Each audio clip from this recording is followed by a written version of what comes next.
저는 올해 59살, 이름은 박선희입니다.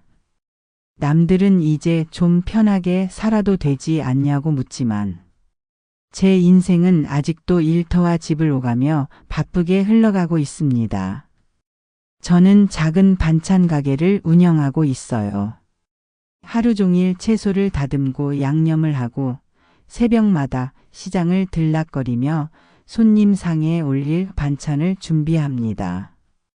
손님들이 제 반찬 맛있다고 다시 찾아주실 때는 피곤함이 싹 풀리는 것 같아 기분이 좋습니다.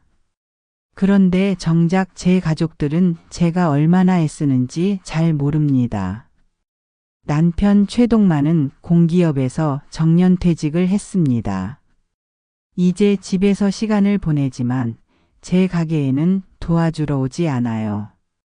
아침에 일어나면 신문을 펴놓고 커피만 마시며 시간을 보내고 제가 힘겹게 재료를 나를 때도 몸 좀 아끼라는 말 한마디 외에는 아무런 도움을 주지 않습니다.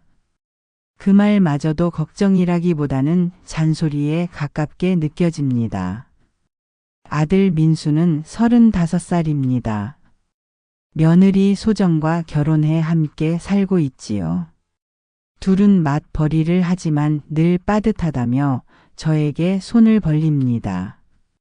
가게에서 벌어들이는 수입이 그들에게는 생활비의 한 부분처럼 여겨지는 겁니다. 처음엔 기꺼이 도와주었습니다. 부모로서 자식을 돕는 건 당연하다고 생각했으니까요. 그런데 시간이 갈수록 그들의 부탁은 요구가 되고 당연한 권리인 것처럼 굳어졌습니다. 엄마, 이번 달에도 조금 보태주셔야겠어요. 민수가 이렇게 말할 때면 제 속은 쓰리지만 애써 웃으며 지갑을 열었습니다. 소정 역시 저를 볼 때마다 어머님 반찬 덕분에 저희가 사는 거예요. 하고 말하지만 그 속내에는 늘 이번에는 뭘 가져오셨나 하는 기대가 깔려 있습니다. 제가 힘겹게 하루를 보내도 저녁에 집 들어서면 기다리는 건 따뜻한 위로가 아니라 또 다른 부탁뿐이었습니다.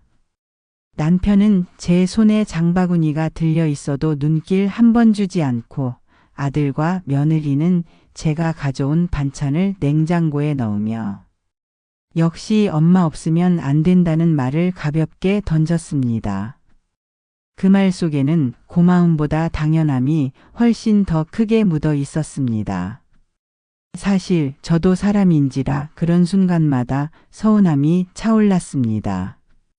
내가 이 집에서 단순히 일해주는 사람인가?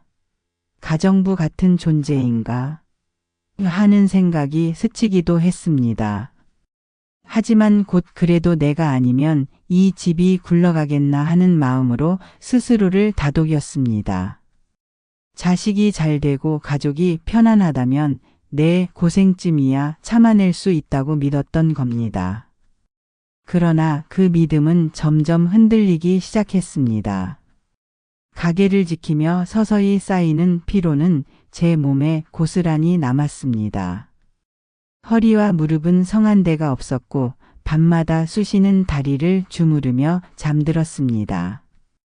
남편은 제 곁에서 코를 골며 자고 있었지만 저의 이런 고통은 알 리가 없었습니다. 혹시라도 제가 힘들다는 말을 꺼내면 그는 오히려 이제 가게를 접고 집에 들어앉지 그래라고 말하곤 했습니다. 하지만 저는 그렇게 할 수 없었습니다. 가게는 제 유일한 자존심이었고 제 존재를 확인할 수 있는 자리였으니까요. 어쩌면 저는 가족에게 인정받고 싶었던 걸지도 모릅니다. 우리 엄마, 우리 아내가 이렇게 열심히 사는구나 하는 말을 듣고 싶었습니다. 그런데 그런 말은 단 한 번도 제게 돌아오지 않았습니다.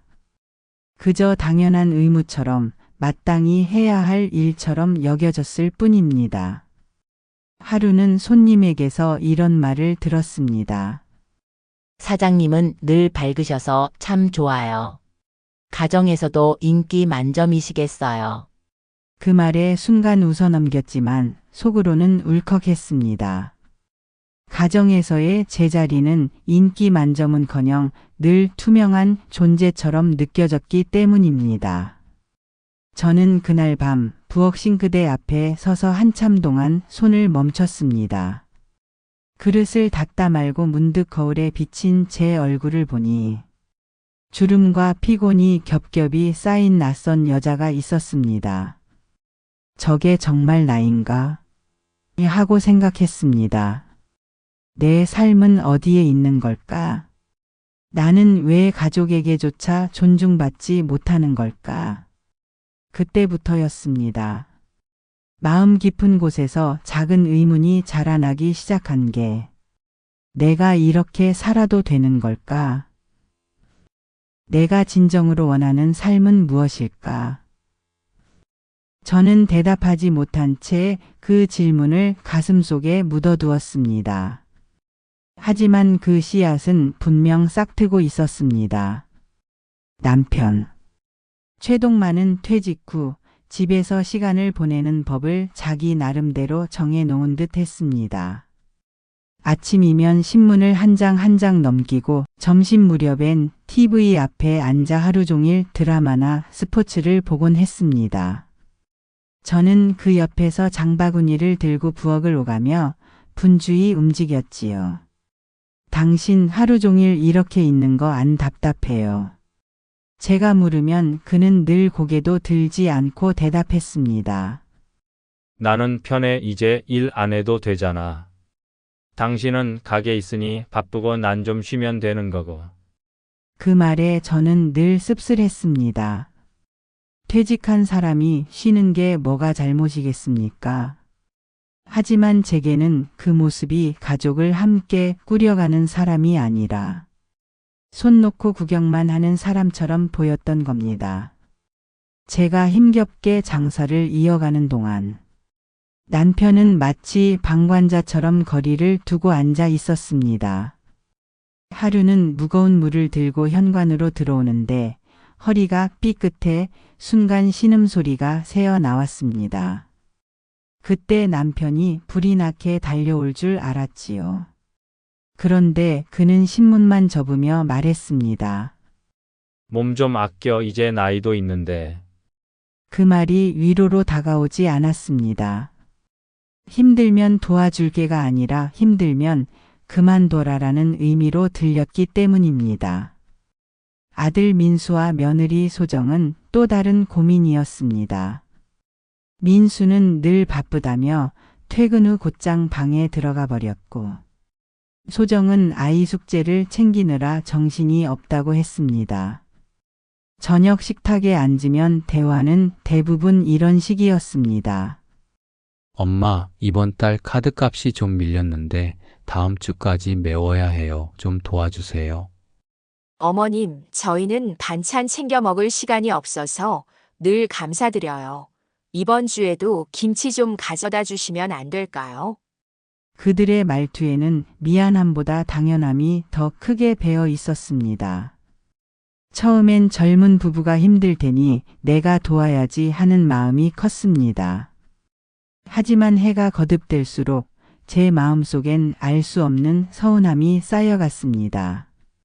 특히 기억나는 날이 있습니다. 그날도 가게에서 늦게까지 일하고 돌아왔는데 소정이가 냉장고 문을 열며 말했습니다. 어머님, 된장국도 좀 해주세요. 애가 요즘 입맛이 없어서요. 저는 대답 대신 한숨을 내쉬었습니다. 하루 종일 반찬을 만들다 왔는데 집에서도 또 반찬을 만들어야 한다는 말로 들렸으니까요. 저는 속으로 이렇게 외쳤습니다. 나는 이 집에서 대체 누구인가? 아내도 아니고 엄마도 아니고 그냥 밥해주는 사람인가? 그런데 이상한 건 이 억울한 마음을 누구에게도 털어놓을 수 없었다는 겁니다. 친구에게 하소연하려다가도 혹여 우리 가족이 흉이 될까 싶어 입을 닫아버렸습니다. 저는 그렇게 점점 제 속을 갉아먹으며 버티고 있었습니다. 남편은 여전히 태평했습니다. 제가 늦게까지 일하고 집에 들어와도 그는 리모컨을 손에 쥔 채 왔어. 한마디 툭 던질 뿐이었습니다. 하루는 참다 못해 물었습니다. 여보, 내가 그렇게 힘들어 보이지 않아요. 힘들긴 힘들겠지 하지만 이제 접고 좀 쉬면 되잖아. 뭐 그렇게 목숨 걸고 하나. 그 순간 제 안에서 무언가가 무너졌습니다. 가게는 제 삶의 버팀목이었고 제 존재를 확인하는 자리였는데 남편은 그것을 목숨 걸 필요 없는 일로만 본 것이지요. 아들 민수에게도 서운한 순간이 많았습니다. 민수는 늘 말끝마다 이렇게 덧붙였습니다. 엄마가 아니면 누가 우리를 도와주겠어요. 그 말은 겉으론 고마움처럼 들렸지만 사실은 계속 도와달라는 압박이었습니다. 며느리 소정은 또 어땠을까요? 어느 날은 저를 붙들고 이렇게 말했습니다. 어머님, 저희도 언젠가 보답할게요. 지금은 상황이 어려워서 그래요. 그 말에 고개는 끄덕였지만 마음 한구석에서는 쓴웃음이 새어 나왔습니다. 언젠가라는 말은 결국 오지 않을지도 모른다는 걸 저는 이미 어렴풋이 알고 있었거든요. 그렇게 저는 점점 지쳐갔습니다. 아침이면 힘겹게 눈을 뜨고 가게로 발걸음을 옮겼습니다. 하루 종일 손님들에게 웃음을 팔고 밤이면 다시 집으로 돌아와 무심한 남편과 무례한 자식들의 요구를 맞이해야 했습니다. 제 삶에는 제 목소리가 없었습니다.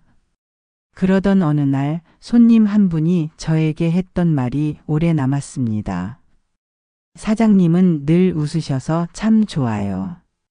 가정에서도 인기 많으시겠어요. 저는 순간 웃으며 대답했지만 집으로 돌아오는 길에 눈물이 쏟아졌습니다. 인기 많다니 나는 집에서 그림자 같은 존재인데. 그날 밤 거울 앞에 선 제 얼굴은 낯설었습니다. 주름진 피부, 지친 눈빛, 힘없는 어깨. 저게 정말 나일까? 저는 점점 제 자신을 잃어가고 있었습니다. 며칠 전부터 아들 민수의 얼굴이 어두워 보였습니다. 저녁에 퇴근해 집에 들어오면 늘 휴대폰을 붙잡고 통화를 했는데 제가 방으로 들어가려 하면 황급히 끊곤 했습니다. 처음엔 직장 일이겠거니 생각했지만 날이 갈수록 눈빛이 불안해 보였습니다. 민수야, 요즘 무슨 일 있어? 얼굴이 말이 아니야. 제가 걱정스레 묻자 그는 억지로 웃으며 대답했습니다. 아니에요. 엄마 그냥 회사 일 때문에 피곤한 거예요. 하지만 제 눈은 속지 않았습니다. 모정이라는 게 말하지 않아도 느껴지는 법이지요. 그러던 어느 날 가게 문을 닫고 집에 들어서니 민수가 거실에서 서성이고 있었습니다. 평소라면 방에 들어가 문을 걸어 잠그고 있던 아이가 저를 기다리고 있다는 게 이상했지요. 엄마, 저 잠깐 얘기 좀 해요. 그의 목소리는 떨리고 있었습니다. 거실 소파에 앉아 민수는 두 손을 비비며 한참을 머뭇거렸습니다. 그러더니 갑자기 고개를 푹 숙이고 말했습니다. 엄마, 사실 저 빚이 좀 생겼어요. 이번에 친구랑 투자한 게 잘못돼서. 그 말을 듣는 순간 제 심장이 철렁 내려앉았습니다. 빚? 무슨 소리야? 너 언제 그런 걸 했어? 제 목소리가 높아졌습니다. 민수는 저를 쳐다보지도 못한 채 말을 이었습니다. 엄마, 제가 해결할 수 있는데 제 이름으로는 대출이 잘 안 나와요. 그래서 엄마 명의로 잠깐만 대출 좀 받아주시면 안 될까요? 금방 갚을 수 있어요. 정말이에요. 저는 귀를 의심했습니다. 뭐라고? 내 이름으로? 너 지금 제정신이야. 너 아빠 퇴직금으로는 모자라서 이제는 내 이름까지 팔아먹겠다는 거야. 민수는 다급히 손사래를 쳤습니다. 아니에요. 엄마 오해하지 마세요. 진짜 잠깐만 빌리는 거예요. 다음 달에 성과급도 나오고 친구들이랑 모아둔 돈도 있어서 그때 갚으면 돼요. 그냥 서류상으로만 잠깐 필요한 거예요. 그때 며느리 소정이 방에서 나왔습니다. 눈치를 보던 그녀는 제 앞에 다가와 조심스레 말했습니다. 어머님, 민수가 일부러 그런 건 아니에요. 요즘 젊은 사람들 다 이렇게 투자도 하고 기회라고 생각해서 근데 결과가 안 좋아서 그렇지 마음만은. 저는 그녀의 말을 끊으며 쏘아붙였습니다. 마음만은 뭐? 내 이름이 걸린 건데 마음만 좋다고 다 용서가 돼? 너희는 내 인생을 너무 쉽게 생각하는구나. 내가 평생 땀 흘려 일해온 걸 한순간에 물거품으로 만들겠다고. 제 목소리는 점점 떨렸습니다. 가슴 속에서 분노와 슬픔이 뒤엉켜 치밀어 올랐습니다. 그때 남편 동만이 방에서 나와 상황을 듣더니 태연하게 말했습니다. 아니, 뭐 그럴 수도 있지. 젊을 땐 실수도 하는 거야. 가족끼리인데 좀 도와주자. 선이, 당신이 가게 하면서 번 돈도 있고 명의도 깨끗하잖아. 이번 한 번만 도와줘. 그 순간 제 눈앞이 아득해졌습니다. 여보, 당신은 평생 집안일에도 무심했잖아. 내가 어떻게 살아왔는지, 하루하루 어떻게 버텨왔는지 알기나 해? 그런데 이제 와서 내 이름으로 빚을 떠안으라고? 나는 뭐야? 가족의 방패막이야. 제 말에 남편은 얼굴을 찌푸리며 불편한 기색을 감추지 못했습니다. 아니, 그게 그렇게까지 화낼 일이냐? 가족끼리 서로 도와야지. 그 말은 제 가슴에 비수처럼 꽂혔습니다. 가족이라면서 왜 늘 나만 희생해야 하는 걸까요? 민수는 그제야 울먹이며 말했습니다. 엄마 미안해요. 제가 잘못했어요. 근데 진짜 마지막이에요. 한 번만 믿어주세요. 저는 고개를 저으며 말을 잘랐습니다. 아니, 더는 안 돼. 너희가 말하는 마지막이 도대체 몇 번째니? 나는 이제 내 인생을 걸고 싶지 않아. 내 이름은 내 거야. 내 노후도 내 거야. 내 삶을 함부로 쓰지 마. 그날 밤 저는 방에 혼자 앉아 밤새 잠을 이루지 못했습니다. 시계 초침 소리만이 정막을 깼습니다. 눈을 감으면 어린 시절 민수를 키우던 기억이 떠올랐습니다. 초등학교 입학식 날, 비 오는 날. 무거운 책가방을 대신 들어주던 제 손. 야근하느라 쓰러질 듯한 몸을 이끌고 도시락을 싸주던 제 마음. 그렇게 지켜온 아들이 이제 제 이름으로 대출을 받겠다며 눈앞에서 애원하고 있었습니다. 내가 언제부터 이렇게 가족의 방패가 되었을까? 남편에게도 아들에게도 며느리에게도 나는 그저 필요할 때 꺼내 쓰는 사람에 불과했나. 눈물이 끊임없이 흘렀습니다. 하지만 그 눈물은 더 이상 단순한 슬픔이 아니었습니다. 깊은 배신감, 그리고 이제는 달라져야 한다는 결심으로 바뀌고 있었습니다. 그 새벽 거울을 보니 제 얼굴은 낯설었습니다. 부은 눈, 굳게 담은 입술, 피곤에 절은 얼굴. 그러나 그 속에서 희미하게 번져가는 또 다른 빛이 보였습니다. 이제는 달라져야 해. 더는 이렇게 살 수 없어. 며칠 동안 밤잠을 설치며 고민을 거듭했습니다.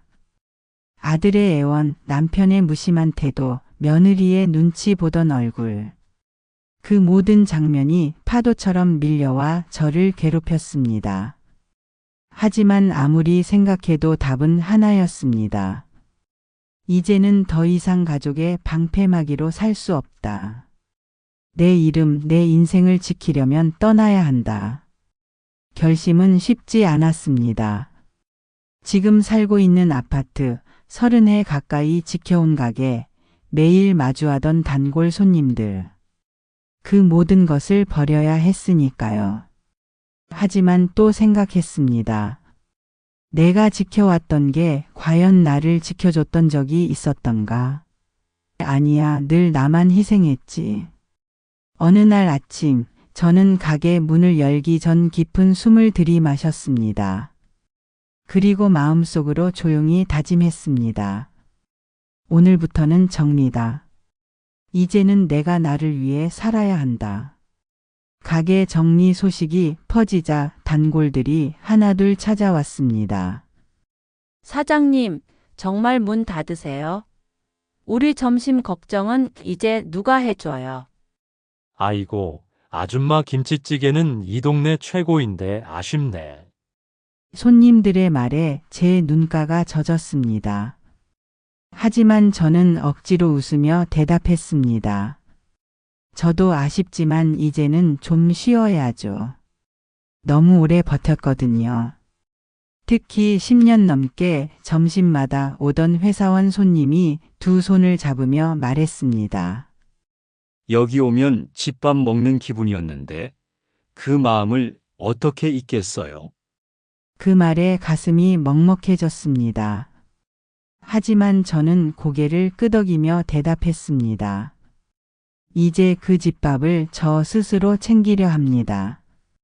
냉장고를 비우고 그릇들을 정리하며 저는 수십 년의 세월을 떠올렸습니다. 새벽마다 장에 가서 무거운 박스를 들던 손, 하루 종일 서서 발이 퉁퉁 붓던 기억. 늦은 밤에야 겨우 집에 돌아와 지친 몸을 눕히던 날들. 나는 참 많이 버텼구나. 이제 그만해도 돼. 집으로 돌아오자 남편이 못마땅한 얼굴로 말했습니다. 아니, 왜 갑자기 가게를 닫고 시골로 간다는 거야? 난 서울이 편한데. 당신 혼자 그렇게 정해버리면 어떻게 해? 저는 단호하게 말했습니다. 여보, 이제는 내 인생을 살고 싶어. 평생 가족을 위해서만 살았잖아. 당신도 민수도 소정이도. 나는 항상 뒤로 밀려났어. 하지만 이제는 달라져야 해. 남편은 불쾌한 기색을 감추지 못했습니다. 에이, 참 그렇게까지 할 필요가 있나? 그냥 민수 좀 도와주고 우리도 그냥 살면 되잖아. 아니야. 나는 더 이상 내 이름을 팔고 싶지 않아. 민수 문제는 민수가 해결해야 해. 그 순간 아들이 전화를 걸어왔습니다. 수화기 너머에서 울먹이는 소리가 들렸습니다. 엄마, 제가 잘못했어요. 엄마까지 이렇게 떠나버리면 저 어떡해요? 제 눈시울이 붉어졌지만 저는 이를 악물고 대답했습니다. 민수야, 나는 내 엄마지만 내 인생의 주인공이기도 해. 평생 너를 위해, 아빠를 위해 살았어. 하지만 이제는 내 삶을 찾고 싶어. 너는 이제 어른이잖아. 내가 책임져야지. 아들은 흐느끼며 대답하지 못했고 저는 천천히 전화를 끊었습니다. 마음이 무너져 내릴 것 같았지만 이번만큼은 흔들리면 안 됐습니다. 며칠 뒤 본격적으로 짐을 싸기 시작했습니다. 낡은 상자 속에서 오래된 사진들이 나왔습니다. 민수의 돌잔치 사진, 첫 집 마련했을 때의 사진, 가게 개업식 날 웃음 가득했던 제 얼굴. 사진 속 사람들은 다들 행복해 보였지만 정작 사진을 찍은 뒤에 저는 늘 고단했습니다. 사진을 한 장 한 장 바라보다가 조용히 속삭였습니다. 고마웠어. 이제는 안녕이야. 옷장 깊숙한 곳에서 20년 전 입었던 앞치마가 나왔습니다. 얼룩이 군데군데 남아 있었지만 제 손때가 고스란히 베어 있었습니다. 앞치마를 가만히 쓰다듬다 눈물이 쏟아졌습니다. 하지만 이번 눈물은 후회의 눈물이 아니라 긴 세월 버텨온 제 자신을 위로하는 눈물이었습니다. 짐을 다 싸고 나니 방이 텅 비었습니다. 텅 빈 방에 서 있으니 묘한 해방감이 밀려왔습니다. 그래, 이제 시작이야. 누구의 방패도 아닌 나 자신으로서의 삶이. 저는 그날 밤 창밖 어둠 속을 바라보며 속으로 다짐했습니다. 이제 진짜 나를 위해 살 거야. 이삿짐을 모두 풀고 난 저녁, 낯선 시골집의 마당에 홀로 앉았습니다. 바람은 살랑살랑 불어오고 멀리서 개 짖는 소리가 들려왔습니다. 어쩐지 고요함이 낯설었지만 동시에 제 마음은 오래 묵은 짐을 내려놓은 듯 한결 가벼웠습니다. 서울 집을 떠날 때 남편은 말했습니다. 나는 여기서 못 산다. 내가 굳이 내려가고 싶다면 혼자가 난 민수 옆에 있어야 하니까. 그 말에 가슴이 쓰라렸지만 이상하게도 후회는 없었습니다. 저는 그동안 남편 곁에 있어도 늘 혼자였으니까요. 그의 무심함과 무책임함 속에서 지쳐온 세월을 생각하면 오히려 혼자가 더 자유로웠습니다. 아침 햇살이 창문을 비추면 저는 직접 가꾼 작은 텃밭으로 나갑니다. 땅을 고르고 씨앗을 뿌리고 물을 주는 일상이 낯설면서도 즐겁습니다. 서울에서 반찬 가게를 하며 늘 바쁘게만 살던 저는 이제야 느긋하게 하늘을 올려다볼 수 있었습니다. 가끔은 마을 사람들이 나눠주는 채소나 된장을 받으며 인사를 나눕니다. 아줌마 혼자 사시는 거죠? 힘들면 우리한테 말씀하세요. 그들의 따뜻한 말에 가슴이 뭉클했습니다. 가족이라는 이름을 가진 사람들보다 피 한 방울 섞이지 않은 이웃이 더 큰 위로를 주고 있었습니다. 어느 날 손녀 예린이가 아들과 함께 시골집에 찾아왔습니다. 할머니, 여기 너무 좋아요. 예린이는 마당을 뛰어다니며 강아지와 놀았습니다. 아들은 멋쩍은 표정으로 저를 보며 말했습니다. 엄마 이렇게 혼자 계시는 게 괜찮으세요? 저는 담담히 대답했습니다. 괜찮다, 민수야. 이제는 내 힘으로 사는 게 편하다.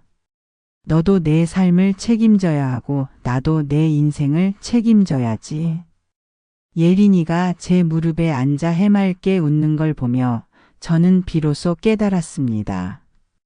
아이의 웃음이야말로 제가 살아갈 이유이고 그 어떤 고난보다도 강한 힘이 된다는 것을요. 며칠 후 아들로부터 편지가 왔습니다. 엄마, 죄송해요.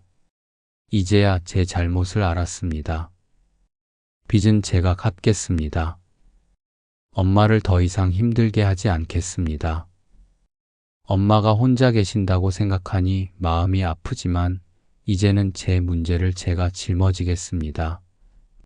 언젠가 당당히 찾아뵙고 싶습니다. 편지를 읽으며 저는 눈물이 났습니다. 하지만 그 눈물은 더 이상 서러운 눈물이 아니었습니다. 안도와 해방의 눈물이었습니다. 이제 아들도 조금씩 어른이 되어가고 있다는 사실에 저는 안심할 수 있었습니다. 그날 밤 마당에 홀로 앉아 별빛을 올려다봤습니다. 서울에서는 볼 수 없었던 수많은 별들이 제 머리 위에서 반짝이고 있었습니다. 이제야 내가 살아있다는 게 느껴진다저도 모르게 속상이었습니다. 남편이 곁에 없다는 사실이 더 이상 두렵지 않았습니다. 오히려 그가 없는 이 고요함 속에서 제 마음은 훨씬 자유로웠습니다. 누구의 눈치도 보지 않고 누구의 요구에도 휘둘리지 않고 오롯이 나로서 살아가는 지금. 저는 속으로 다짐했습니다. 이제는 희생만 하는 아내가 아니라 나 자신으로 살겠다. 가족의 그림자가 아니라 내 삶의 주인으로. 시골에서의 삶은 단순했습니다. 텃밭에 채소가 자라나는 속도를 지켜보고 닭이 알을 낳는 소리를 들으며 하루가 흘러갑니다. 예전 같았으면 이게 무슨 의미가 있나 싶었겠지만 지금은 그 단순함이야말로 제게 가장 값진 선물이 되었습니다. 저는 더 이상 누군가의 아내로 누군가의 엄마로만 불리지 않아도 괜찮습니다. 제 이름 박선이라는 이름으로 충분히 살아갈 수 있습니다. 그리고 이곳에서 비로소 진짜 삶이 시작되고 있습니다.